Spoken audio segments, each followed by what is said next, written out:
Hello students, welcome back to the next session of quantity surveying and contracts management. In this session, we'll be discussing on contract management, tender and its process.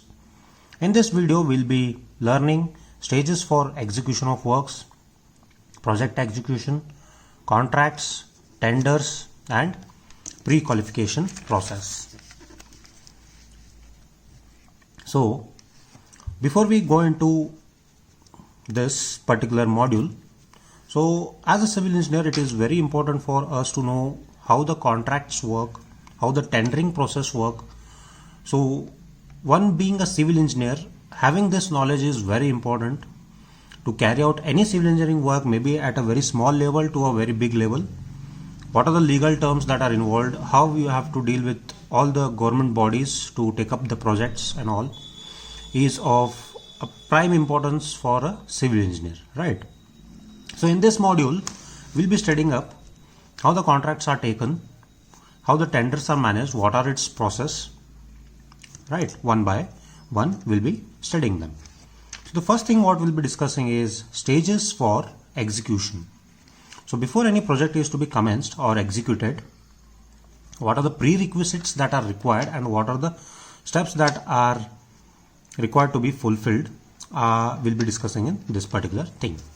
So whenever there is a request for work is received, or whenever the requisition of the work that is to be carried out is received, the first thing that we do is we have to go for a preliminary estimate to give the approximate idea of what is the cost involved for the particular project is required. So once this requisition is sent to the authority, so what the authority says is it will undergo certain prerequisites. So those prerequisites are the administrative approval, expenditure sanction and technical sanction and appropriation or reappropriation of funds. So these are the four things that should be fulfilled for any project or the fund to be released by the government bodies.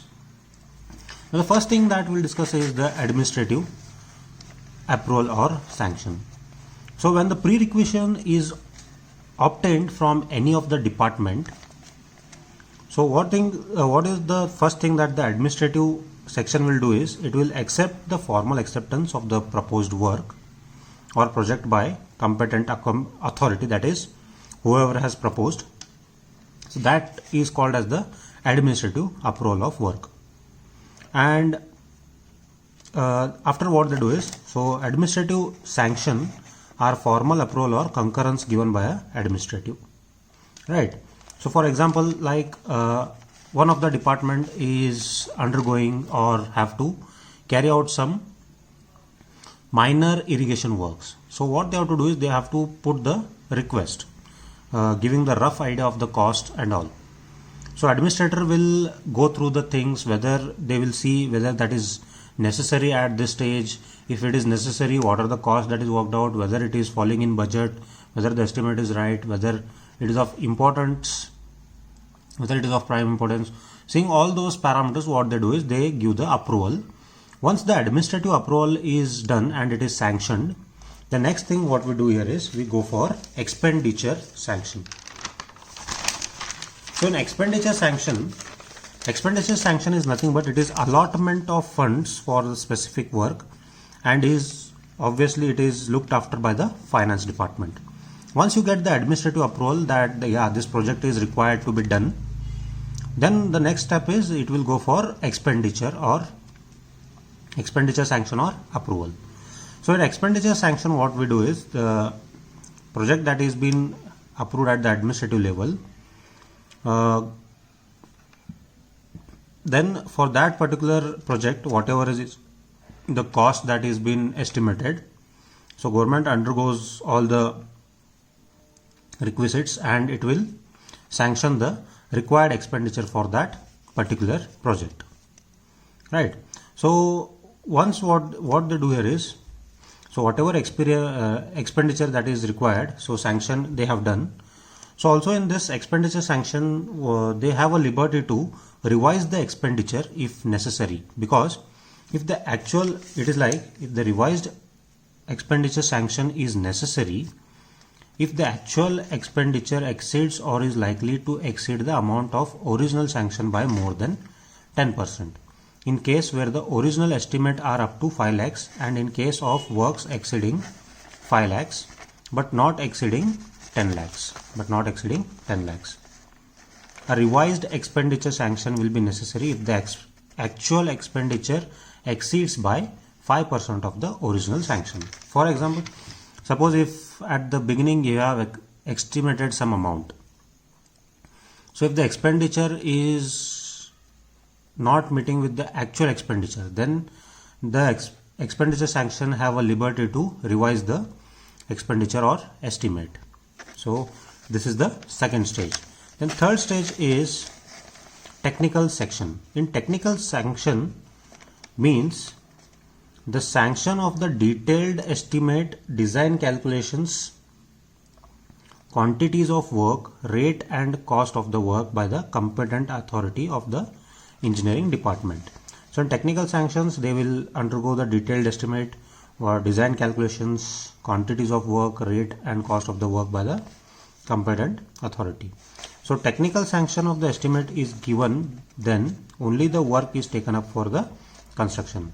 If the technical sanction is approved, then only the work is taken up for construction. This sanction guarantees that the proposal are structurally sound and the estimate is accurately calculated based on the adequate data.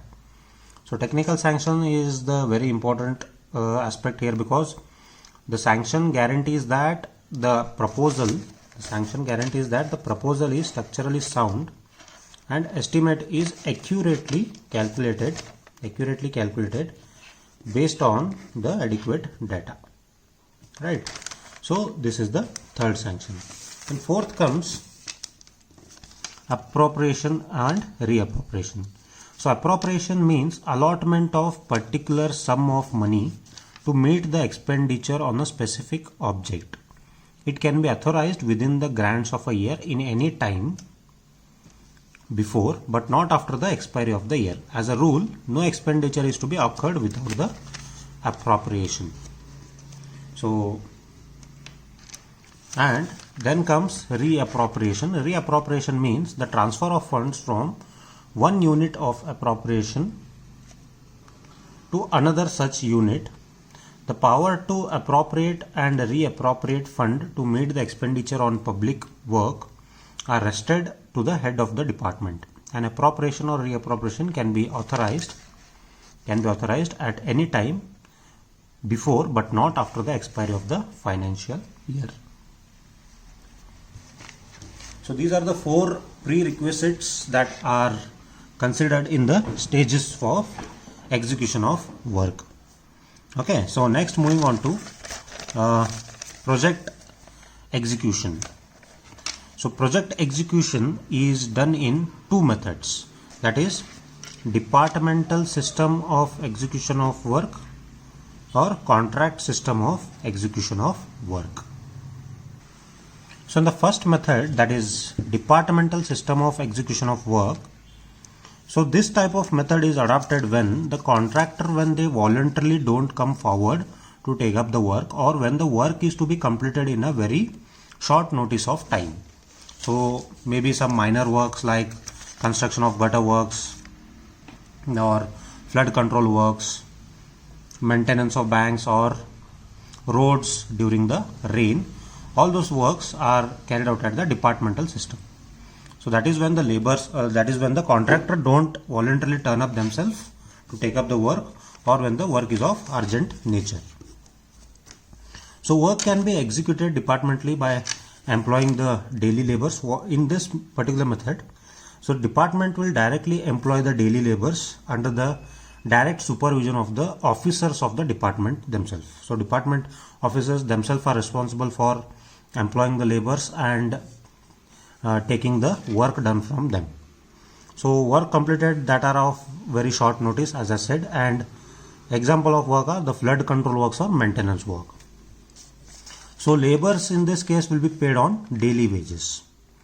So material and also the material required for construction will be either obtained by the suppliers, or they are directly purchased, or they are brought from going for a tendering process.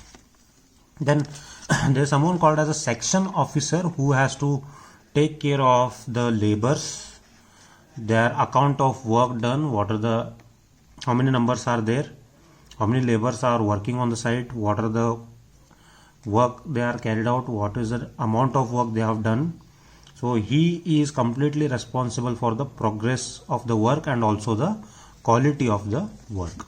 So this is in case of departmental system of execution of work. Next comes contractual system of execution of work.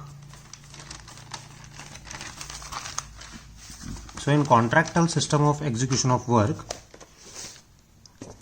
all the department works except in special circumstances will be usually executed through contractors, and this is the following is the procedure. So contract system is like government is the prime body. So whatever government projects are to be constructed, what we'll do is the engineer will call for a tender. The engineer will call for a tender by giving the ads on the newspaper or advertisements. So he will call the contractors and he'll ask them to quote the rate for a particular work that he wants to get done by the contractors. Then from the tendering process, he will choose the lowest cost who has quoted, and that person will be given the work to be done. So the procedure that I'll briefly discuss here. So in this particular thing, the detailed plans and drawings are approved and all the sanctions are obtained. Contract for the work is arranged by inviting sealed tender. That is what I told. They invite the tenders. The engineer who has the work to be done under him will invite a tender. So tenders are opened at a specified date by officer inviting tender in the presence of the contractor, and comparative statement is prepared. Usually the lowest tender is accepted. I was talking about this. Usually the lowest tender is accepted. Right. Once the tender is accepted, contract whose tender is accepted has to come to an agreement with the department to execute the work as per the conditions in the agreement. Now when the advertisement is given, the contractors approach the engineer. So from the number of contractors who have approached, the engineer will select the contractor with the lowest tender bid. So once the selection of the contractor is done, then the contractor has to come to the agreement and he has to execute the work as per the conditions of the agreement. That is how the work is to be executed. What are the specifications of work to be executed? The specifications, you know what is specifications, right? Like for example, M20 grade itself is required, FE 500 steel is required. So all those conditions are given in the agreements. The contractor, once the agreement is been concluded, the contractor will be issued the work order to commence the work. Now once the contractor and the engineer comes to the agreement, then the contractor will be issued the work. Now after the work is issued,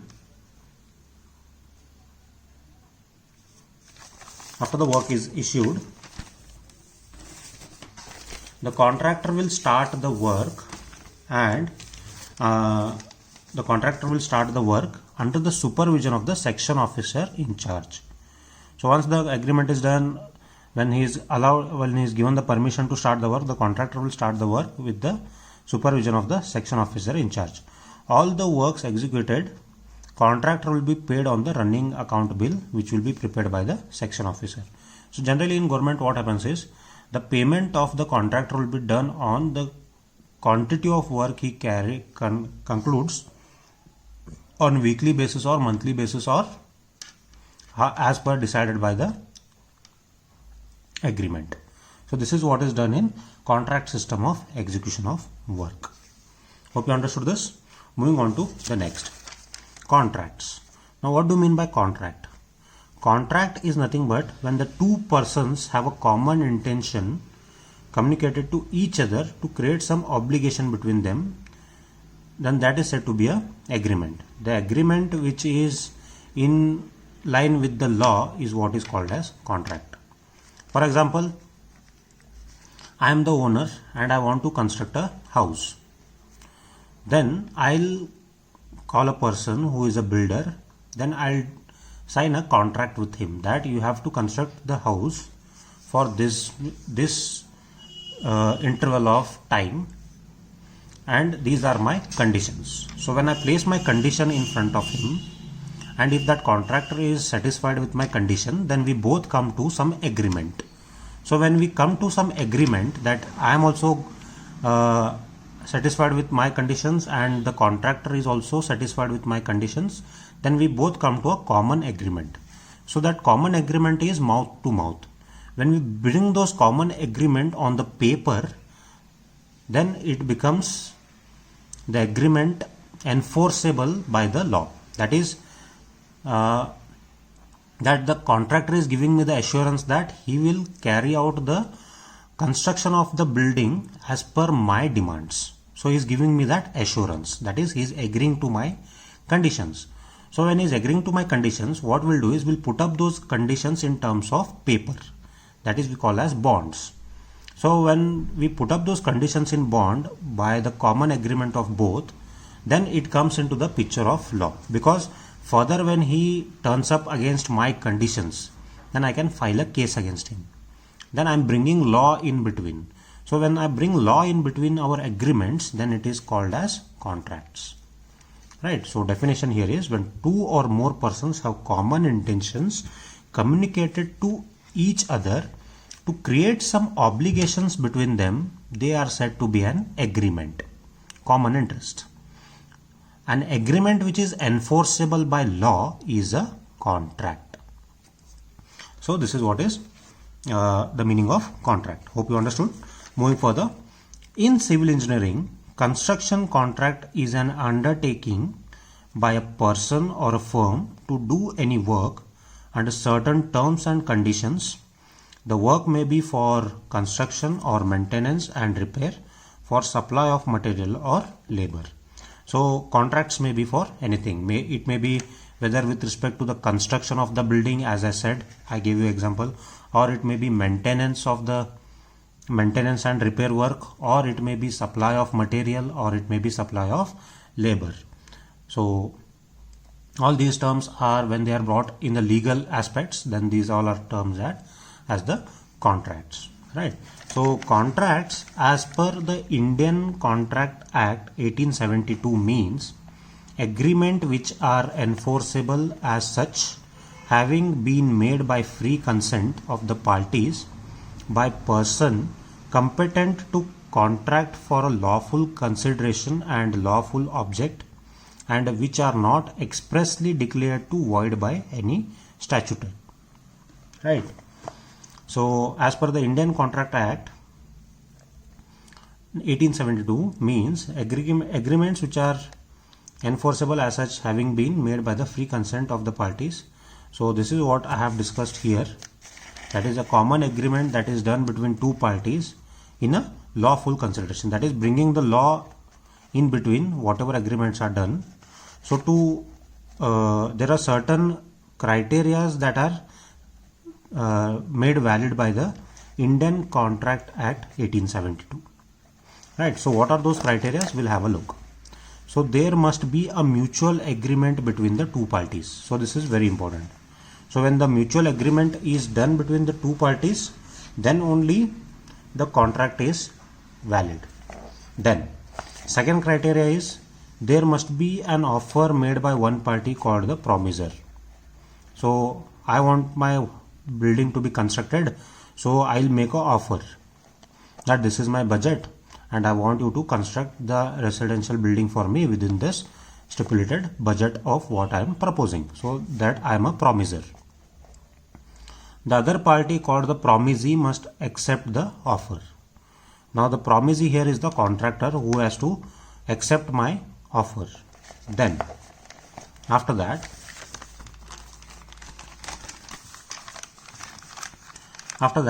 there must be a consideration which is usually payment in the form of money for doing of an act or absence from doing a particular act by promisor for promisee. So once the agreement is done, I should make a payment in form of money. So as decided by both of us as per the agreement. So it will be either money or the payment on work basis.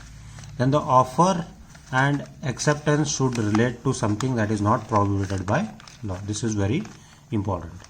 So the offer and the acceptance should relate to something that is not prohibited by the law. So whatever conditions or agreements are done, it should be as per the rules decided by the Indian Contract Act 1872.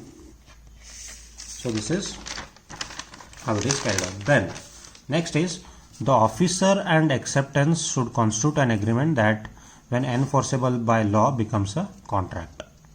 So when we come to agreement, we have to prepare a contract that is enforceable by the law. The contracting parties entering into agreement should be competent, that is not disqualifying by either infancy or insanity to make such agreement. So once the agreement is done,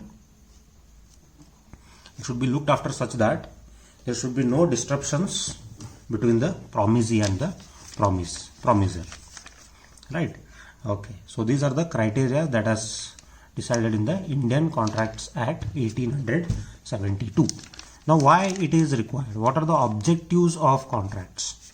So objectives of contracts are having three prominent terms involved in the contracts. What are the three prominent terms? Now first object is proposal. Now who does the proposal here? For example, as I said, I need to construct a house, so I'll do the proposal. So I have a budget of say 50 lakhs and I want to construct a residential house, so I am throwing a proposal. A person, so it reads that when a person signifies another person of his/her willingness to do or to abstain from doing things with a view to obtain the consent of that other, he/she is said to make a proposal. So I'll make a proposal. Next thing is what? It is promise. So promise is like it doesn't run on mouth to mouth now. So whenever money is involved, just a mouth words are not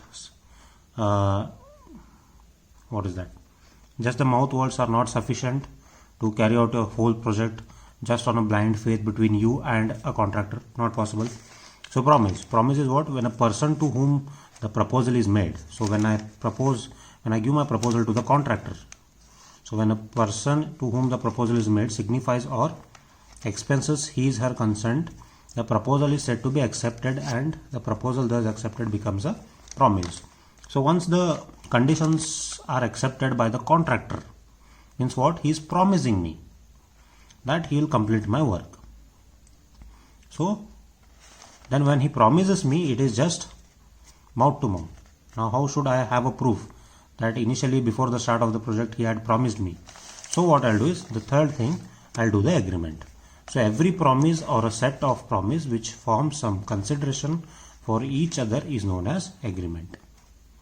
So every promise or a set of promise which forms some consideration for each other is known as agreement. So we both come to the agreement. So these are the three objects of contracts. Okay. So contract in short is an agreement which can be enforced by law. As per Indian Contract Act 1872, contract is an agreement enforceable by law. It should, however, be remembered that agreement without any obligation does not develop any legal relationship. So agreement without any obligation does not develop any legal relationship, and it can be said that all the contracts are agreements, but not all agreements are contracts. All the contracts are agreements, but all the agreements are not contracts. Very important statement. So this was all about the contracts, objects of contracts. Now who is a contractor? Now who is a contractor and what are the qualifications of contractors? So the contractor means a person or a firm to do any type of contracts. He may be a person or it may be a firm. It may be anything. Now what are the qualifications of contractors? So there are no fixed norms of qualification of contractors, but some essential expected some essentials which are required for the are expected from the contractors are, first and very foremost thing, he should be financially very sound. The contractor, no matter what his degree is, he should be financially strong. Second thing is he should have sufficient knowledge to read the drawings. First is he should be financially strong. Second is he should have sufficient knowledge to read the drawings. Then he should be well versed with the procedure of the departments to carry out the work, submission of bills and other formalities. In short, he should be aware of the legal processes that are carried out for any approval of the project to be executed. Then, this is very important, he should have a very good reputation in his field of work and experience. Then, should have the ability to handle labor and material efficiently and properly. So, single-handedly he should have a very good team of laborers and material availability, and he should manage his labor and material efficiently and properly. And he should be capable of arranging men and material as per requirements. So we don't know what are the number of laborers required, as and when, what are the materials required. So contractor at any stage should have sufficient number of labor team available with him readily as and when it is required on the site. So these are some qualities of the contractors that are required for him to be a qualified contractor. Hope these points are very simple. So hope you followed this. Moving on to next thing. So next thing is the tender. Now what is a tender? Tenders you have seen in most of the newspapers, they call for tender notices. So in tender notices generally you have seen in newspapers that they will be giving the brief knowledge about what is the work that is to be done and what is the quantity of work, what is the size of work, what are the specifications of work. All those things are mentioned in the tender notice. So tender is nothing but it is an offer in writing to execute some specified work. So tender is an offer in writing to execute some specified work or to supply the material at certain rates within a fixed time under the certain conditions of agreement between the contractors and the department or owner or any party. So tender is an offer in writing to carry out some work, either it may be in terms of supplying of the material, so at some fixed rate after undergoing some agreements between the contractors or departments or owners or any party. So what is the necessity of tenders? So necessity of tender is lower bids that may be obtained due to competition among the contractors, as I said. So when you call for a tender, when an engineer calls for a tender, so advantage is that he will get many number of options to choose between the contractors that approach the engineer. Now what if he directly calls one of the contractor and directly gives him the work? He may not know whether the work that is given assigned to that contractor, whether he may get it done by some other contractor at the lower rate. He may not know if he directly approaches one of the contractors. But if he goes for open invitation where n number of contractors based on their experience and qualification and also looking into consideration whether they are fit for that particular work, when they approach the engineer, they may come up with different biddings, quotations. So it will be easy for the engineer to choose a quotation with the lowest bid. So first necessity of calling a tender is lower bids that may be obtained due to competition among the contractors. Lower bids that may be obtained due to competition among the contractors. So contractors, they will obviously bid, so they will change their rates, they will reduce their profit based on the competitions. So that will be advantages for the government officials. Then selection of the contractor can be made based upon their experience in their line. So as I said, experience and good reputation is one of the qualifications of the contractor. So whenever engineer calls for a tender, he may require some stipulated category of contractors who is able to handle that particular kind of project, because not all the contractors are experienced, not all the contractors are capable of carrying out all the types of work. Some of the contractor may be very good in one particular kind of work. One contractor may be good in very particular kind of work. Like for example, one of the contractor is very much experienced in handling RCC buildings. There is one of the contractor who is very much experienced in handling steel structures. Now, depending upon the experience, they are fit for that particular work. Now, for an engineer, if it is to be, the work is to be done is of the steel structure. If the RCC contractor approaches, even though he is well experienced, he may not be able to carry out that work that efficiently as a person who is having much more experience in steel structures than this person who is experienced in RCC structures. So that all selection of contractor, reading their work details will help the engineer to select the person who is fit for his kind of work. Then personal interests, prejudices, preferences, partialities, etc. can be avoided by calling tenders. So tomorrow some may come up with a complaint saying that he has given the contract to his friend, his family member. So all those things are avoided by calling up the tenders. So personal interests, prejudices, preferences, partialities can be avoided by calling tenders. So these are the importance of tenders and what is the necessity of tenders. So next thing,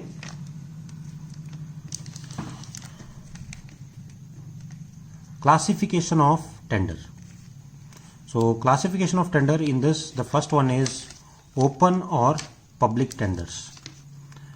In this type of tender, one can enter into competition and all formalities of giving the opportunity to complete are to be fulfilled.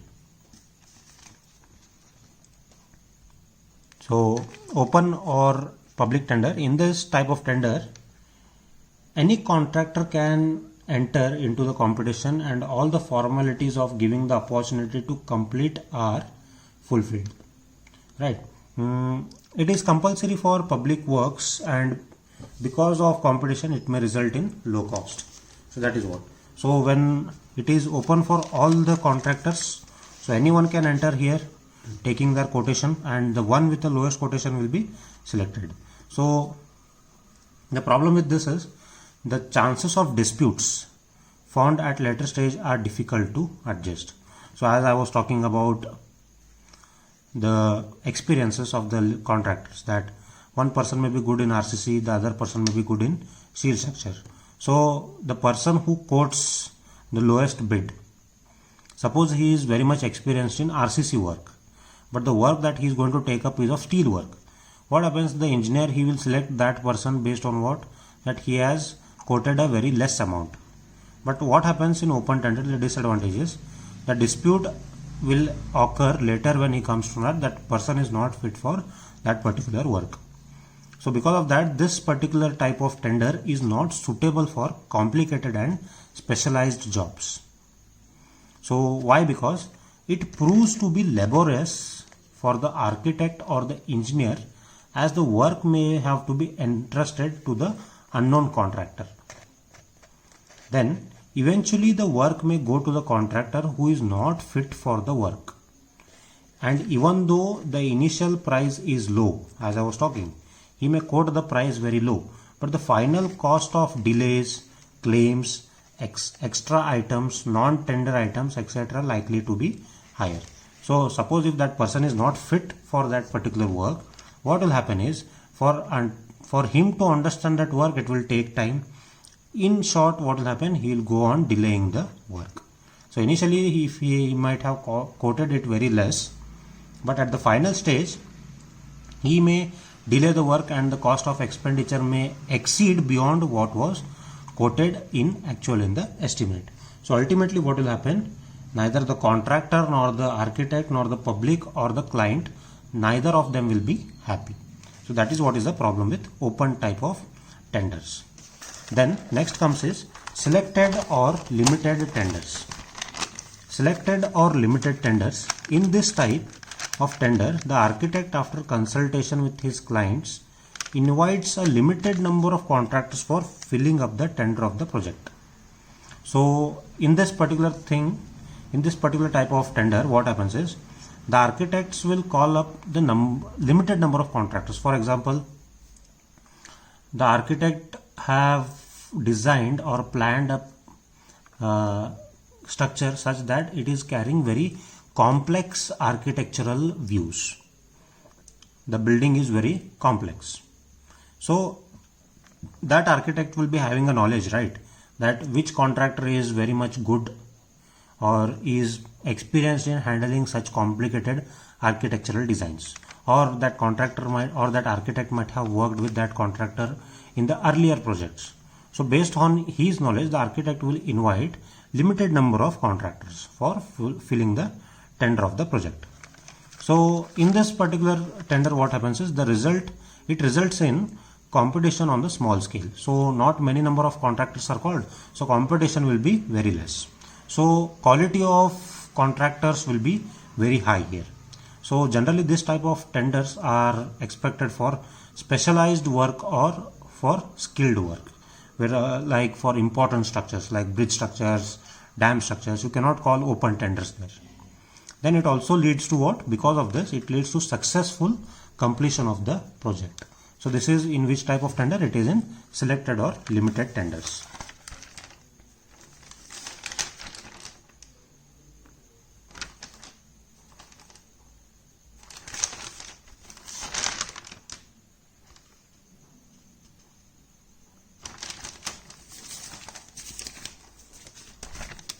Next comes negotiated tender. Negotiation. So in this type of tender, it is the advanced form of selective tender, and the contract is given by negotiation with one or at the most two contractors. So here the negotiation is done with not more than two contractors based on their reputation, their skill, their experience and their background. So after negotiating with them, so for example, if the project is very huge, like for example, if I take a project of dam, so it is not possible for one contractor to carry out the complete work of the dam. So what they do is, in such case of projects, what they do is they go for negotiated tenders. That is, one part of the work is given to the person who is experienced at that particular work. So they will give the tender to that person. So he will complete that work. A person who is experienced with one particular set of work, that is like he is good at foundation level, one person is good at sill level. So they divide the work of the huge structures and they pass the tender to complete that stipulated amount of work. So when it is only a question of one or two contractors, there is no question of competition in this type of tender. And because of that, when there are only one or two contractors, whatever quotation he quotes is the final quotation, because the contractor or the engineer himself has negotiated with that person.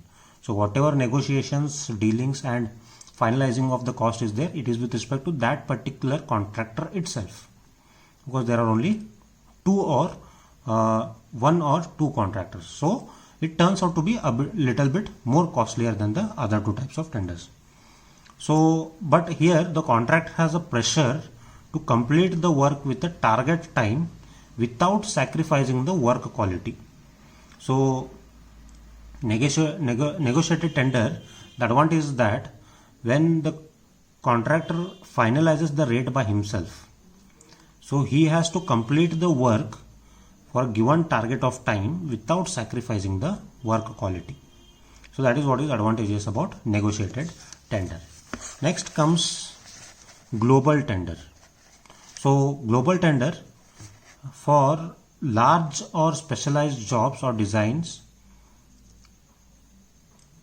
and manufacture, global tenders are sometimes invited by the authority concerned throughout the globe to get the competitive offer for various specialized firms or reputed manufacturers throughout the world. So in global tender, what they do is, for large or specialized jobs, for any special category of work, the authority or the officials, what they do is they call for global offers. That is, the tender is open for the global level. That is that it is open at a global level. So for example, I need to call a tender and the project is in Belgaum. So what I'll do is I'll not restrict calling the contractors only from the Belgaum zone. I'll open it to the complete state. So what happens, the contractor from the other districts may also approach and they can apply for tender. They can apply for this particular work.